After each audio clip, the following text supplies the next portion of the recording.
So hello and what's up guys, कैसे हैं आप सब लोग। उम्मीद करती हूँ बहुत बढ़िया होंगे। सो आज हम पढ़ने वाले हैं लाइफ प्रोसेस, जो चैप्टर 6 है बायोलॉजी का, वो भी क्लास 10th का।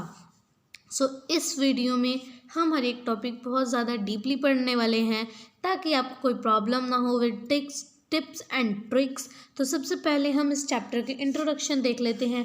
इंट्रोडक्शन में सबसे पहले हम पढ़ेंगे लाइफ प्रोसेसेस के बारे में, फिर हम पढ़ेंगे न्यूट्रिशन के बारे में, फिर हम पढ़ेंगे रेस्पिरेशन के बारे में, फिर हम पढ़ेंगे ट्रांसपोर्टेशन के बारे में, एंड देन हमारा लास्ट टॉपिक होगा एक्सक्रीशन।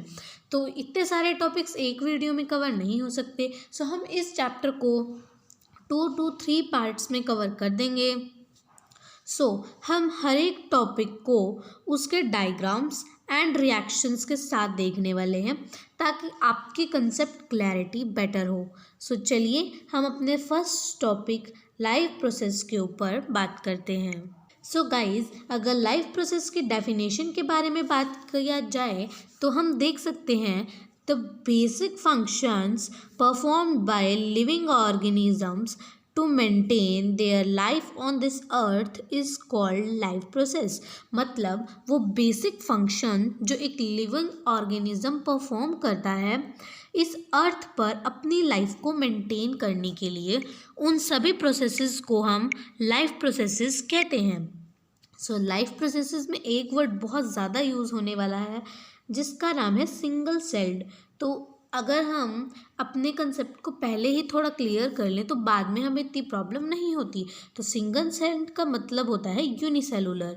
तो जहाँ पर भी सिंगल सेल वर्ड आए तो आप लोग देखकर पहचान सकते हैं कि ये यूनिसेलुलर ऑर्गेनिजम्स की बात कर रहे हैं। यूनिसेलुलर ऑर्गेनिजम्स मतलब जिनमें सभी जो बेसिक फंक्शंस हैं लाइफ प्रोसेस को अपनी लाइफ को मेंटेन करने के लिए, वो सब जब एक ही सेल परफॉर्म करता है उस टाइप के ऑर्गेनिजम्स को हम यूनिसेलुलर ऑर्गेनिजम्स कहते हैं। और यहाँ पर एक और चीज़ बताई गई है, यानी viruses do not show any molecular moment in them.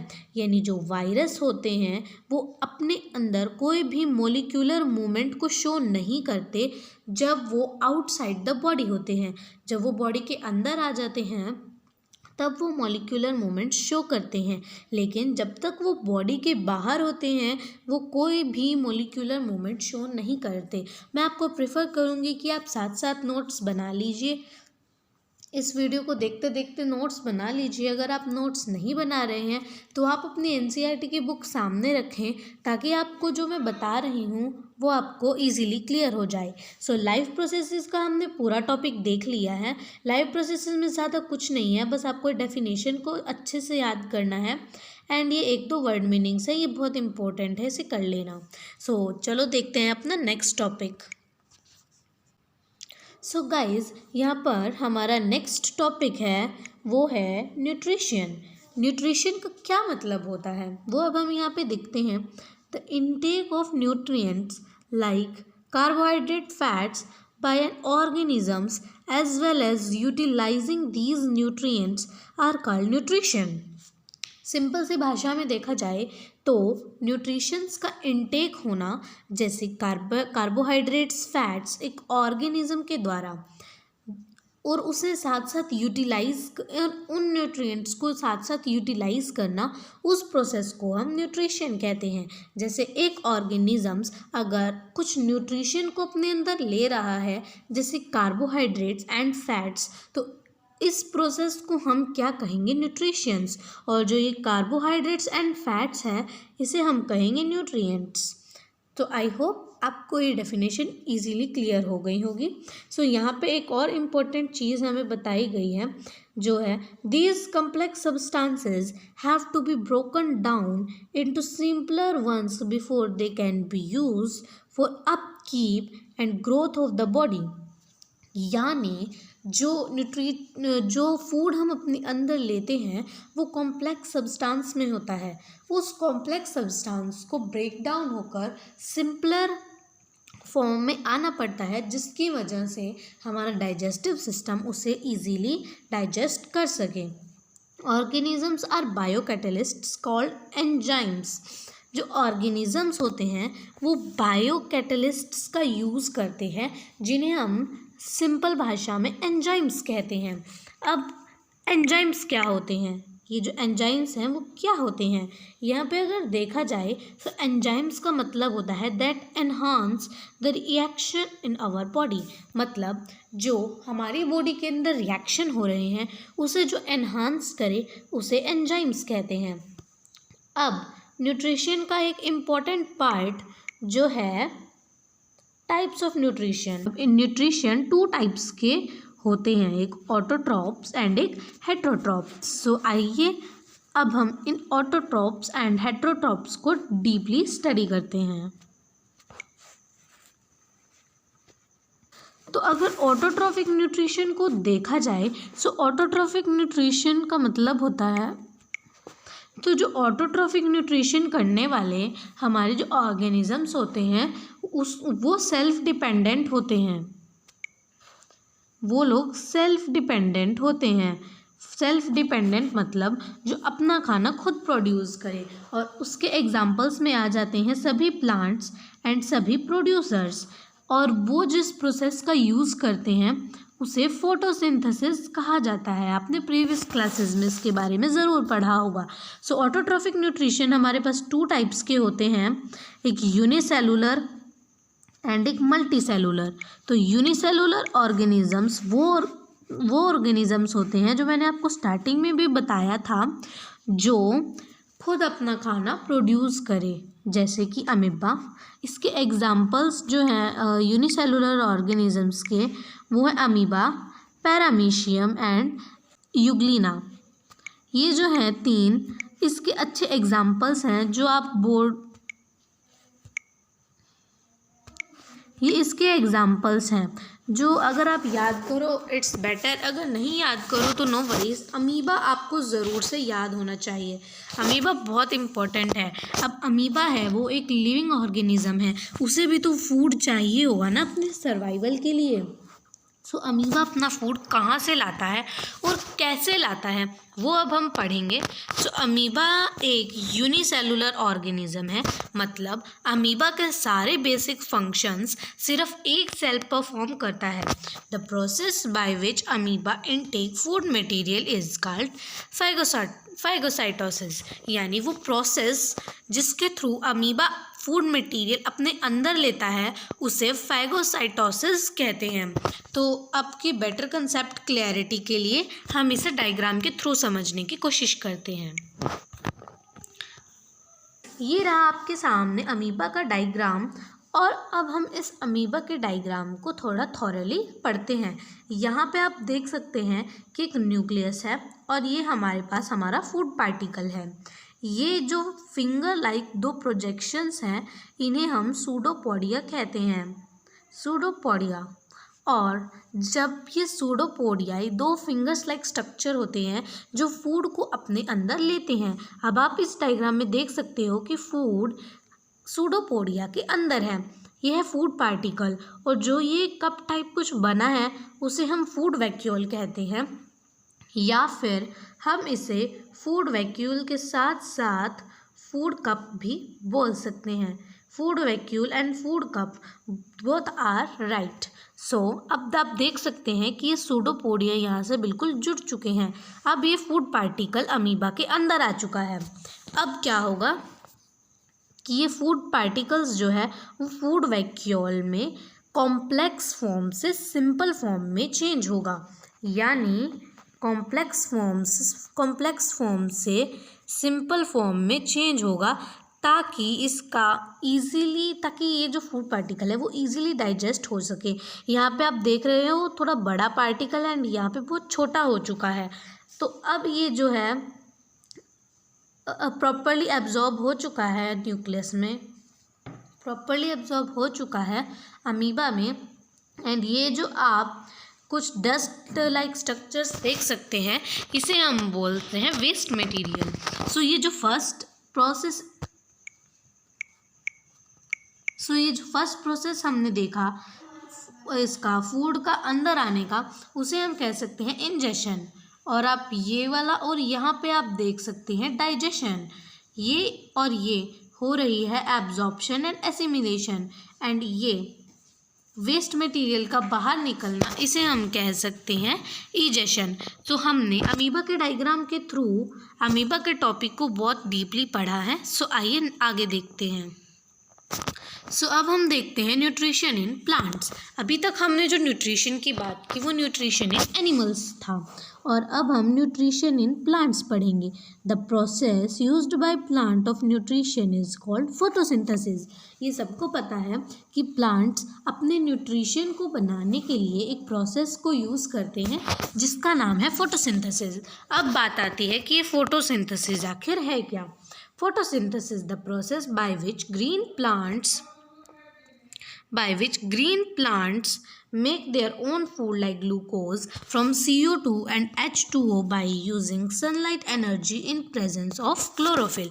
Photosynthesis मतलब एक प्रोसेस जिसके थ्रू ग्रीन प्लांट्स अपना फूड बनाते हैं जैसे ग्लूकोज, और ग्लूकोज बनता किससे है? CO2 H2O से और सनलाइट की हेल्प से, और ये सब क्लोरोफिल की प्रेजेंस में होता है। अब इसकी एक रिएक्शन भी है जो बहुत ही ज़्यादा इम्पोर्टेंट है, most important reaction of this chapter, जो है O2 यानी कार्बन डाइऑक्साइड।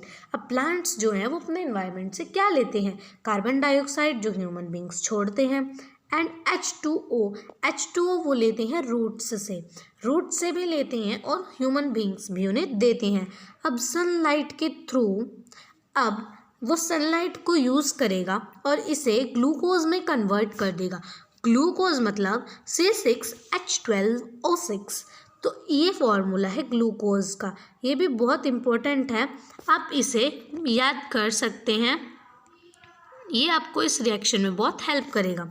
और O2, अब ये तो हमने सुना ही है बचपन से कि प्लांट्स ऑक्सीजन रिलीज करते हैं। सो यानी वो ग्लूकोज को प्रोड्यूस करते हैं एंड ऑक्सीजन को रिलीज कर देते हैं। Plant take up carbon dioxide at night, यानी ये एक इम्पॉर्टेंट फैक्ट है जिसे हम कह सकते हैं कि प्लांट्स जो हैं वो कार्बन डाइऑक्साइड को रात में लेते हैं। तभी बोला जाता है कि रात को प्लांट्स के नीचे नहीं सोना चाहिए या रहना चाहिए। सो अब हम आगे देखते हैं। सो आगे हमारे पास नेक्स्ट टॉपिक है, वो है एक इम्पोर्टेंट क्वेश्चन जो आपकी NCERT बुक से ही जनरेट हुआ है। Explain events of photosynthesis. जो अभी हमने पीछे फोटोसिंथेसिस पढ़ा उसके इवेंट्स के बारे में अब हम यहाँ पे एक्सप्लेन करेंगे। अब इवेंट्स ऑफ फोटोसिंथेसिस इस क्वेश्चन के थ्रू आपको बहुत ही ज़्यादा डीपली क्लियर हो जाएंगे, और ये बहुत इंपॉर्टेंट क्वेश्चन है जिसके बोर्ड में आने के चांसेस हर बार होते ही होते हैं। सो यानी फोटोसिंथेसिस के प्रोसेस में जो फर्स्ट स्टेप हमारे पास है वो है absorption of light energy by chlorophyll. So यानी जो लाइट एनर्जी है यानी सनलाइट, वो उसका एब्जॉर्ब होना क्लोरोफिल के थ्रू। Conversion of light energy to chemical energy and splitting of water molecules into hydrogen and oxygen. तो अब क्या होगा, जो लाइट एनर्जी है वो कन्वर्ट होगी केमिकल एनर्जी में, और तो और वो अपने साथ एक और प्रोसेस करेगी जो होगा वाटर मॉलिक्यूल्स को वो हाइड्रोजन एंड ऑक्सीजन के मॉलिक्यूल्स में स्प्लिट करेगी, ब्रेक डाउन करेगी, जिसकी वजह से फिर वो उस हाइड्रोजन एंड ऑक्सीजन को यूज़ करेगी। Reduction of carbon dioxide to carbohydrate. जो कार्बन डाइऑक्साइड जो कार्बोहाइड्रेट्स प्लांट्स के अंदर होते हैं वो अब कार्बन डाइऑक्साइड की फॉर्म में टूट जाएंगे। सो यानी कार्बोहाइड्रेट्स अब कार्बन डाइऑक्साइड की फॉर्म में आएंगे।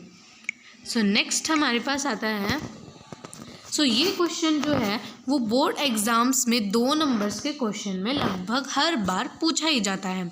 अगर आप इस वीडियो पर अब तक हैं, इट मीन्स आपको मेरा समझाया हुआ समझ आ रहा है। सो प्लीज़ इस चैनल को सब्सक्राइब कर दें और इस वीडियो को लाइक करें और अपने ओपिनियंस को कमेंट्स में ज़रूर लिखें। सो आइए आगे बढ़ते हैं। सो नेक्स्ट हमारे पास एक और क्वेश्चन आता है जो बहुत बहुत बहुत ज़्यादा इम्पोर्टेंट है, मोस्ट इम्पोर्टेंट क्वेश्चन है इस चैप्टर का। इस पर डबल स्टार मार्क कर लीजिए, ये क्वेश्चन आता ही आता है। How will you prove that chlorophyll is essential for photosynthesis. अभी हमने पढ़ा कि क्लोरोफिल फोटोसिंथेसिस के लिए एसेंशियल होता है, लेकिन अब हम इसे प्रूफ कैसे करेंगे कि क्लोरोफिल फोटोसिंथेसिस के लिए एसेंशियल होता है। तो इसका आंसर आपकी एनसीईआरटी बुक में एक्टिविटी 6.1 में दिया हुआ है। ये एक बहुत इम्पोर्टेंट एक्टिविटी है, मैं आपको एक्सप्लेन भी कर देती हूँ। इसमें सबसे पहले हमें यहाँ पर 2 लीव्स लेने हैं और हम वो लीव्स या मनी प्लांट का ले सकते हैं या क्रोटॉन्स का ले सकते हैं। उसके बाद हमें उन दोनों प्लांट्स को डार्क रूम में रखना है 3 डेज़ के लिए। अब हमने जो पॉटेड प्लांट लिया था, अब हमें उसे डार्क रूम में रखना है 3 डेज़ के लिए। All the starch get used up. जो प्लांट्स अपने अंदर स्टार्च को स्टोर करके रखते हैं वो अब सारा यूज्ड हो जाएगा जब वो डार्क रूम में रहेगा 3 डेज़ के लिए। Now keep the plant in sunlight for about 6 hours. अब हमें इस प्लांट को सनलाइट में रखना है अबाउट 6 आवर्स के लिए। 6 आवर्स के लिए हमें इस प्लांट को हमने अब सनलाइट में रख दिया है। Pluck a leaf of the plant, mark the green areas and trace them on a sheet of paper. अब हमें क्या करना है, एक लीफ को लेना है और जैसा कि आप इस लीफ में भी देख सकते हो, यहाँ पे कुछ कुछ पार्ट ग्रीन है और कुछ कुछ पार्ट येलो है। अब हमें क्या करना है, इस ग्रीन पार्ट को मार्क कर लेना है और उसे ट्रेस कर लेना है एक पेपर की शीट के ऊपर। Dip the leaf in boiling water for few minutes. अब हमें इसी लीफ को बॉइलिंग वाटर में कुछ देर के लिए डिप करना है। जो बॉइलिंग वाटर होगा उसमें अगर हम लीफ को डिप करेंगे तो देखते हैं आप कौन सा रिएक्शन होगा। Carefully after this immerse it in a beaker containing alcohol. अब हमने इसे बर्न कर लिया कुछ देर के लिए। अब हम इसे एक बीकर में डालेंगे जिसके अंदर अल्कोहल होगा। Carefully place the above beaker in a water bath and heat till the alcohol begin to boil. अब हमें क्या करना है, उस बीकर को बॉयल करना है तब तक जब तक अल्कोहल उबलना स्टार्ट ना हो जाए। What happen to the colour of leaf. अब हमें देखना है कि लीफ के कलर में अब क्या फ़र्क आया है। अब देख सकते हैं यहाँ पर भी कि वो ग्रीन से ब्लू में चेंज हो चुका है, यानी हमने ये देखा चेंज हो चुका है। Now dip the leaf in a dilute solution of iodine for few minutes. अब हमें इस लीफ को आयोडीन के सॉल्यूशन में रखना है, डिप करना है कुछ देर के लिए। Take out the leaf and rinse out of the iodine solution. अब हमें इस लीफ को आयोडीन सॉल्यूशन से बाहर लेके आना है। Observe the colour of the leaf and compare this with the tracing of the leaf done in beginning. तो अब हमें क्या करना है, हमें इसके कलर को नोटिस करना है। जैसे कि हमने कलर को नोटिस किया, पहले यहाँ पे ग्रीन मार्क्स थे जो 3 डेज़ अंधेरे वाले कमरे में रखने के बाद हुए और अब वो पर्पल और ब्लू समथिंग में चेंज हो चुके हैं। आप लोग यहाँ पर देख सकते हैं। और उसमें क्या हुआ, what can you conclude about the presence of the starch in various area of the leaves. ये क्वेश्चन आपके लिए, आप मुझे इसका आंसर कमेंट बॉक्स में बताना। जिन भी बच्चों का आंसर ठीक होगा मैं उन्हें नेक्स्ट वीडियो में एक शाउट आउट दूंगी। सो प्लीज़ अपने आंसर्स कमेंट कर देना। अब हम आगे देखते हैं। आगे हमारे पास है हेटरोट्रॉपिक न्यूट्रिशन। अभी तक हमने पढ़ा था ऑटोट्रॉफिक न्यूट्रिशन के बारे में। अब हम पढ़ते हैं हेटरोट्रॉपिक न्यूट्रिशन के बारे में। सम ऑर्गेनिजम्स ब्रेक डाउन, इस वर्ड को ध्यान से, break down the food material outside the body. यानी कुछ ऑर्गेनिजम्स होते हैं जो फूड को बॉडी के बाहर ही ब्रेक डाउन कर देते हैं और फिर उन्हें एब्जॉर्ब करते हैं। जैसे कि ह्यूमन बींग्स और एनिमल्स, वो बॉडी से बाहर फूड मटेरियल को ब्रेक डाउन करते हैं एंड फिर उसे एब्जॉर्ब करते हैं। अब यहाँ पे हमारे पास हेटरोट्रॉपिक न्यूट्रिशन के कुछ टाइप्स हैं। सो आइए हम उन पर भी एक बार नज़र डाल लेते हैं। सबसे पहले आते हैं सैप्रोफिटिक न्यूट्रिशंस। सैप्रोफिटिक न्यूट्रिशंस मतलब जो डेड और डिकेइंग मैटर के ऊपर पूरी तरह डिपेंड हो, जिनके अंदर bacteria, fungi which digest the food externally before the nutrients are absorbed. जैसे कि फंगी और बैक्टीरिया जो फूड को एक्सटर्नली ही डाइजेस्ट कर देते हैं उन्हें न्यूट्रिएंट्स में अब्जॉर्ब करने से पहले, और उसके एग्जाम्पल हो गए हैं फंगी और ब्रेड माउल्ड्स। यानी जो ब्रेड होता है उसके ऊपर कई बार कुछ वाइट कलर का आ जाता है जिसे हम ब्रेड माउल्ड्स कहते हैं। फिर हमारे पास आ जाता है पैरासिटिक न्यूट्रिशन। पैरासिटिक न्यूट्रिशन वो होते हैं जो अपना न्यूट्रिशन लिविंग ऑर्गेनिजम्स में से लेते हैं, जैसे कि कस्कुटा और टेपवार्म। ये होस्ट की बॉडी के ऊपर न्यूट्रिएंट्स के लिए डिपेंड होते हैं। थर्ड हमारे पास आ जाता है होलोजोइक न्यूट्रिशन। होलोजोइक न्यूट्रिशन मतलब जो इंजेशन के थ्रू मैटर को अपने अंदर ले, for example human beings and animals. Ingestion मतलब टीथ, टंग और माउथ का यूज़ करके जो ऑर्गेनिजम्स मैटर को अपने अंदर लेते हैं उन्हें कहते हैं holozoic nutrition. So okay guys, I hope you enjoy this video and आपको इस वीडियो में से कुछ ना कुछ इम्पॉर्टेंट ज़रूर देखने को मिला। सो मैं तो चलती हूँ, मिलते हैं आपको अपनी नेक्स्ट वीडियो में कुछ नए और इंटरेस्टिंग टॉपिक्स के साथ। Thank you so much, bye bye.